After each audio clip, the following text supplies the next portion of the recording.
Saludos desde Euronews en este miércoles 3 de noviembre, jornada electoral en Estados Unidos, en la que se espera una participación récord. Donald Trump sigue recortando la ventaja que tenía Joe Biden y baja de los 7 puntos. Según los sondeos, Biden cuenta con el apoyo del 51% de los estadounidenses en intención de voto frente al 44,1% que tiene Trump.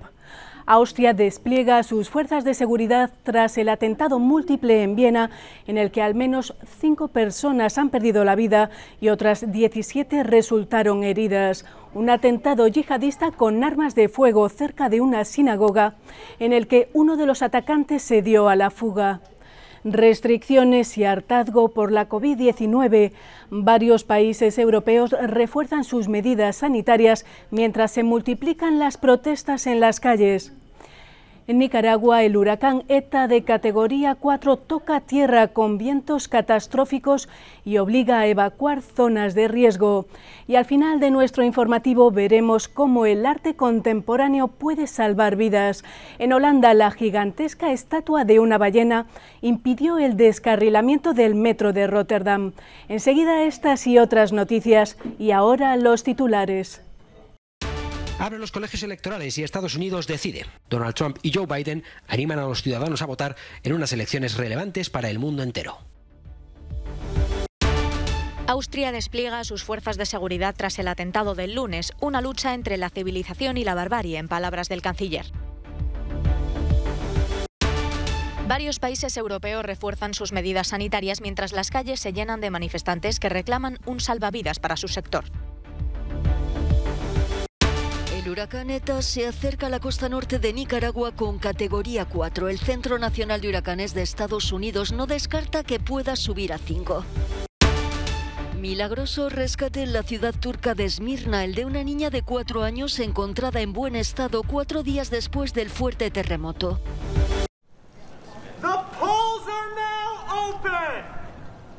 Las urnas ya están abiertas. Estados Unidos decide y el mundo aguarda. Los colegios electorales acogen este 3 de noviembre a los millones de votantes que aún no han depositado su papeleta tras una campaña electoral marcada por el alto porcentaje de voto anticipado. Casi 100 millones de estadounidenses ya han elegido a su favorito. Entre ellos, el propio presidente Donald Trump, que marcha por detrás en las encuestas y sabedor de la importancia de ganar en estados clave como Pensilvania, Florida, Arizona o Carolina del Norte. En uno de sus últimos mensajes en Twitter, su gran altavoz durante su legislatura animaba a los estadounidenses a votar en lo que se ha llegado a calificar como un plebiscito a su gestión y a su persona.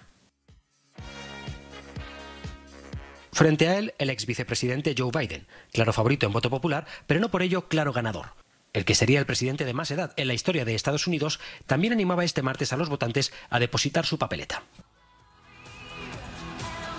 La pandemia mundial, la histórica crisis económica o la cuestión racial han marcado una campaña electoral que también ha constatado la alta polarización reinante hoy en día en el país más poderoso del mundo. Ya solo queda esperar. Los protagonistas, la tensión garantizada y un final por resolver ya están sobre el guión. El mundo entero observa desde sus pantallas. ¿Habrá disturbios tras la cita con las urnas en Estados Unidos? Mejor estar preparado. Martin Lakovich, propietario de un restaurante de lujo en Washington, no quiere correr riesgos. No quiere volver a vivir la situación de hace 5 meses. Todo lo que pasó aquí, rompieron ventanas. No queremos correr ningún riesgo con las elecciones y las protestas. Tratamos de cubrirnos las espaldas y estar a salvo. Sabe que no es lo ideal cuando ya están luchando contra el impacto económico de la COVID-19. La misma imagen se repite por toda la ciudad. El jefe de la policía de Washington dice que no hay amenazas de violencia creíbles, pero que han recibido muchas solicitudes para grandes manifestaciones a raíz de las elecciones. Desde que comenzaron las protestas del movimiento Black Lives Matter, se vienen produciendo saqueos a pequeña escala y daños contra la propiedad privada. Comercios y establecimientos de todo el país se preparan para lo peor. Las protestas de Black Lives Matter nunca se han detenido aquí en los barrios del norte de Washington. Frente a esta comisaría de policía hay protestas todas las noches. El último detonante, la muerte de un joven negro de 20 años durante una persecución policial. Lo que se ve en estas calles es un hervidero de cómo este país lo está haciendo mal, y estos niños que han surgido de todos los colores, de todos los colores. Esta es una protesta de Black Lives Matter, pero estas personas son blancas y pobres y sienten lo mismo. Están diciendo, así me siento yo también. El temor es que las protestas pacíficas como esta puedan volverse violentas si Trump es reelegido. También se teme que si Trump rechaza o desafía el resultado de las elecciones, sus seguidores puedan salir a las calles. Estados Unidos se prepara para un periodo postelectoral tumultuoso. Jack Parrick, Euronews, Washington, D.C.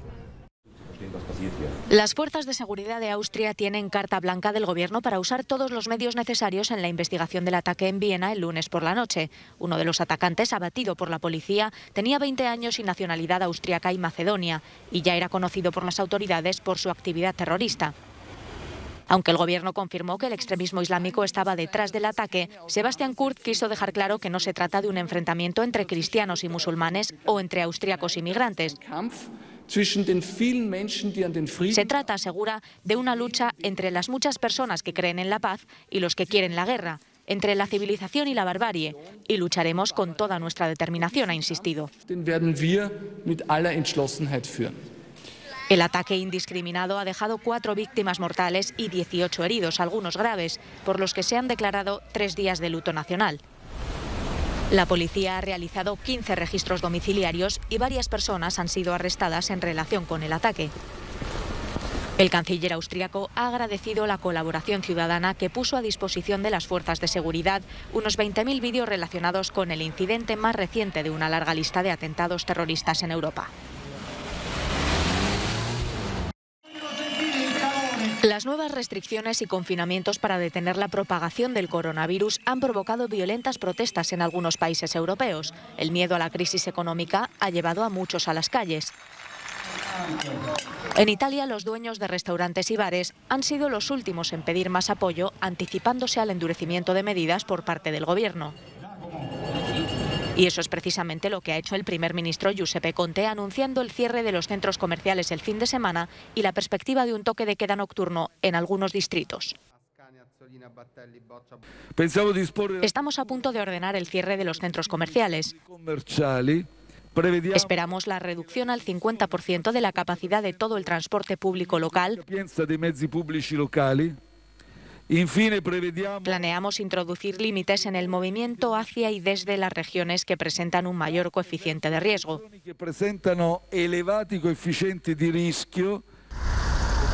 Nuevas medidas también en Suiza. Con el aumento exponencial de los casos, el gobierno ha tomado medidas para frenar el rápido deterioro de la situación sanitaria. El cantón de Ginebra también ha sido sometido a un bloqueo parcial.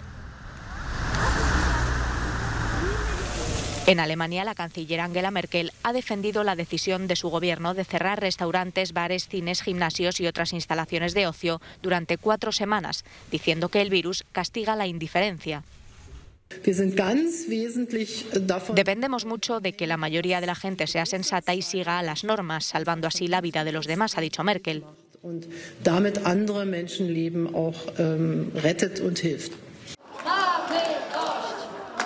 Mientras tanto, Polonia está sufriendo una serie de picos en los casos de COVID-19, al tiempo que los manifestantes acusan al gobierno de no hacer lo suficiente para proteger al sector artístico. Velas encendidas en señal de luto frente al Ministerio de Cultura acompañaron la protesta en defensa del sector.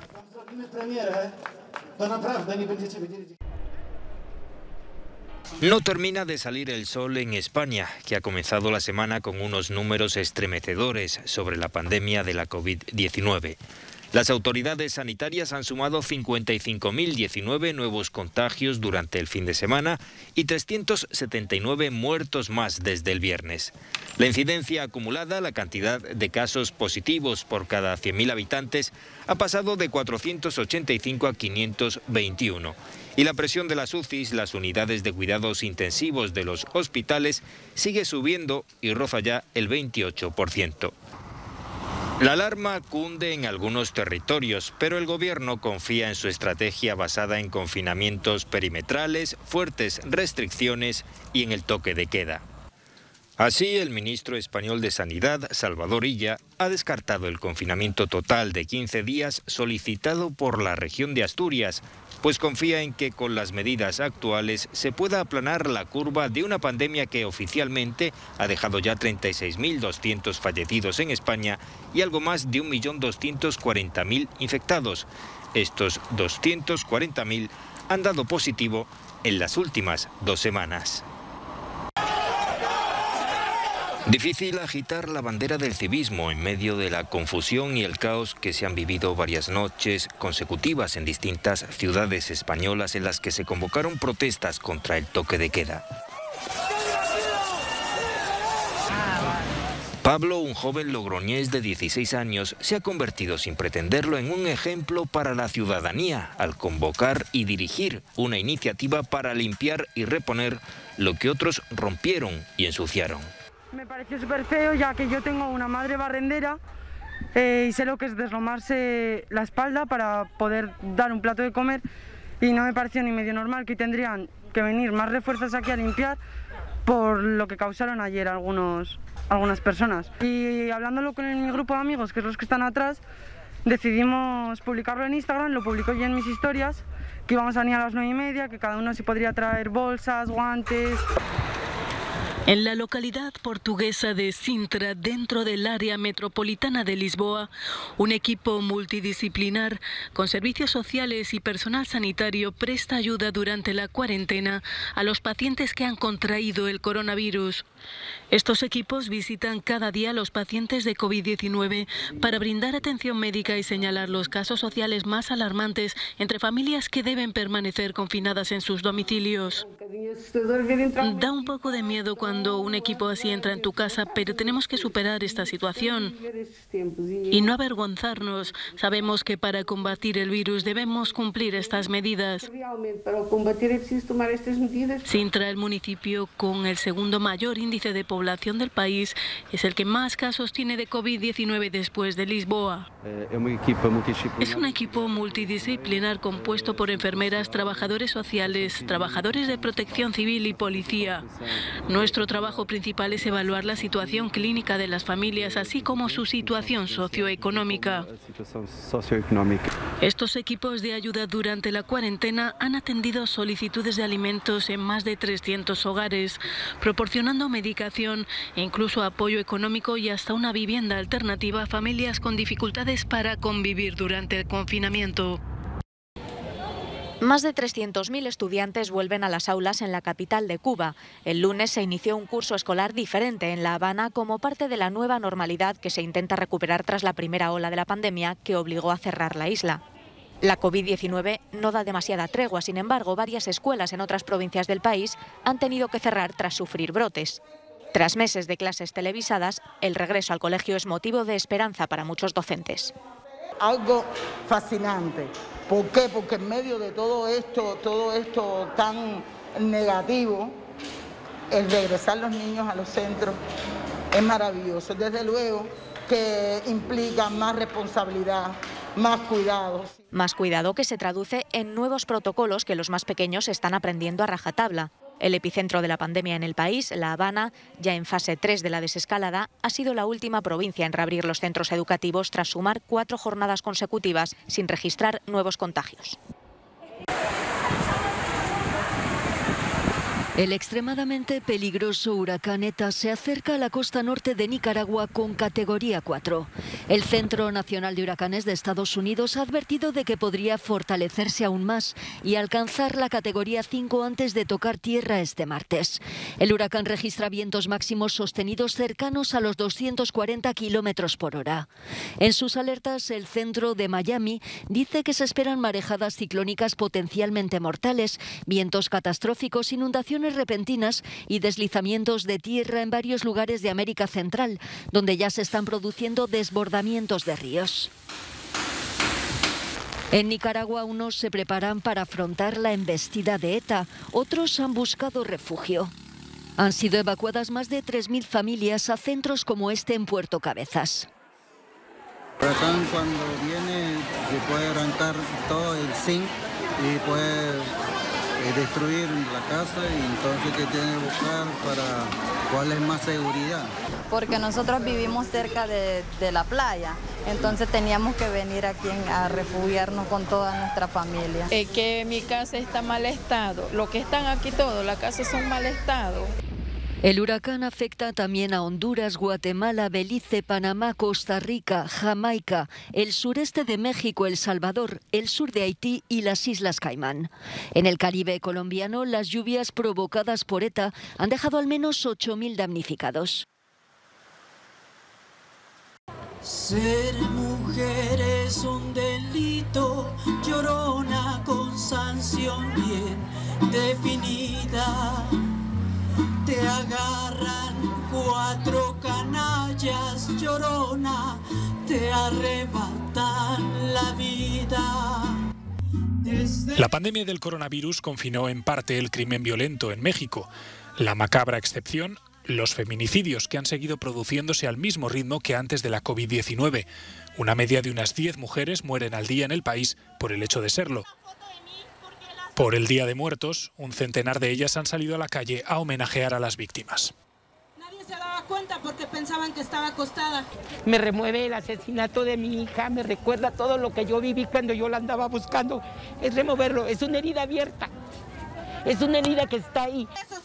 No era solo una jornada de recuerdo, sino también de pedir justicia. Apenas 1 de cada 10 feminicidios en México terminan resolviéndose y poniendo a sus autores ante un tribunal. Han pasado 4 días del fuerte terremoto que sacudió la costa del Egeo, pero la esperanza sigue viva. Tanto como esta niña de solo 4 años rescatada de entre los escombros en la ciudad turca de Esmirna. La pequeña estaba en un sorprendente buen estado. Los servicios de rescate la encontraron sentada en la cocina de un edificio derruido, protegida por un hueco que había quedado intacto entre la encimera y la lavadora. Se cree que su madre sigue aún bajo los escombros, mientras que su padre se salvó y ya está con ella. Desde el viernes la cifra de muertos ha ido subiendo hasta alcanzar los 102 en Esmirna, la única provincia turca con fallecidos, a los que hay que sumar 2 en la isla griega de Samos. 107 personas han sido rescatadas con vida. Los aliados americanos de la OTAN en suelo europeo esperan ansiosamente los resultados de las elecciones estadounidenses, ya que desde que Donald Trump fuera elegido presidente en 2016, las relaciones transatlánticas han sido bastante tensas. Al principio de su presidencia, Trump incluso describió a la organización como obsoleta, lo que hizo saltar las alarmas entre sus aliados en Europa. Según afirman los analistas, su enfoque no siempre ha sido el mejor para la unidad del continente.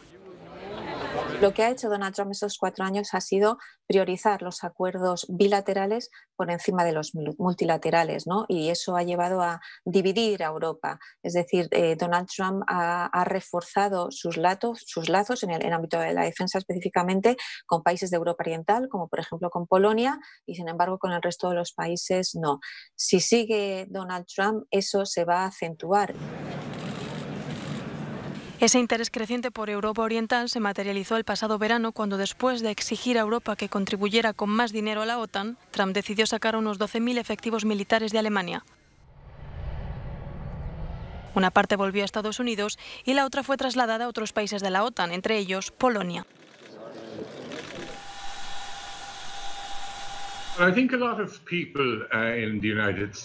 Creo que mucha gente en Estados Unidos siente que el resto del mundo ha estado viviendo a sus expensas, particularmente en el tema de la seguridad nacional. Pero también es cierto que Europa no está usando sus fuerzas en lo que se refiere a su propia defensa y está confiando en la garantía de la OTAN. Así que esas opiniones sí que tienen algunos fundamentos. De ganar Joe Biden las elecciones, las cosas podrían ser muy diferentes para la OTAN. Biden podría inyectar más dinero en la organización para combatir lo que él ve como la mayor amenaza de Occidente, Rusia. Joe Biden sí que se quiere apoyar en los aliados europeos. Joe Biden ha dicho que va a ser muy duro con Rusia y eso significa que necesita la OTAN y ha dicho que va a invertir en OTAN, va a invertir en las capacidades de OTAN para hacer frente a Rusia. El resultado de este 3 de noviembre modelará de un modo u otro la política exterior europea en temas claves, como el multilateralismo, la seguridad europea y la competencia con países como China o Rusia. China e Irán observarán muy de cerca el resultado de los comicios en Estados Unidos. Los últimos 4 años de administración Trump han sido, en contraste con los de Obama, de confrontación total con ambos países. Washington se retiró con gran estrépito del acuerdo nuclear con Irán y extendió las sanciones sobre el país. Para Teherán, una posible victoria de Biden sería un cambio de enfoque radical, pero esperan compensaciones. El marco para las conversaciones está claro, es el Plan de Acción Integral Conjunto. Quien quiera que vuelva a ese marco, compense por los daños y detenga la guerra contra la nación iraní, podrá ser parte del marco, junto con los otros. Estamos atentos a las elecciones y prestaremos más atención a los actos del próximo gobierno de Estados Unidos que al resultado de las elecciones. Trump ha tenido en China uno de sus antagonistas favoritos. El presidente estadounidense ha culpado a Pekín de aprovecharse de Estados Unidos por el déficit comercial e incluso de propagar el coronavirus. La relación entre ambos países está en uno de los peores momentos de su historia. A muchos no les gusta Trump porque ha generado muchos problemas en las relaciones China-Estados Unidos. Sin embargo, también hay gente que cree que lo que Trump quiere de China está en la buena dirección, en la dirección en la que se debe mover China. Creen que Trump va a forzar al país a hacer reformas internas. China e Irán han sido acusados por diversos servicios de inteligencia de estar interfiriendo en la campaña electoral, al igual que Rusia. Los servicios secretos estadounidenses aseguran que mientras Rusia, como en 2016, tratará de empujar a Trump, China intentará que sea Biden el que gane la Casa Blanca. En la Holanda marinera circulan leyendas sobre delfines que salvaron barcos de un naufragio seguro. Esta vez ha sido una gigantesca estatua la que ha dejado en un susto lo que auguraba tragedia. El domingo a medianoche, cuando se recogía, un convoy del metro de Rotterdam descarriló, rompió un muro de cemento y se quedó colgando a 10 metros del agua, detenido milagrosamente por una cola de ballena. No sabemos qué pasó en ese momento, estamos investigándolo, pero no empezaremos de verdad hasta que retiren el tren. La policía es la que está haciendo la investigación ahora. Los pasajeros ya no estaban a bordo y el conductor, que se llevó el susto de su vida, pudo salir del vagón sin ayuda. Con la luz del día, vecinos y curiosos se acercaron para ver con sus propios ojos lo ocurrido. Entre los presentes se encontraba el creador de la escultura Las colas de ballena, el arquitecto Martin Struijs. Si esta cola no fuera tan fuerte ni tan baja, el conductor del tren del metro habría caído desde una altura de 10 metros y no creo que hubiera sobrevivido. La escultura se inauguró hace 18 años. Mientras las autoridades reflexionan sobre cómo bajar de ahí los vagones de forma segura, la historia de la ballena que paró un tren con su cola corre como la pólvora por las redes sociales. Esto es todo. Sigan con nosotros toda la información sobre las elecciones presidenciales de Estados Unidos en próximas ediciones y en nuestra página web. Gracias por su atención y hasta mañana.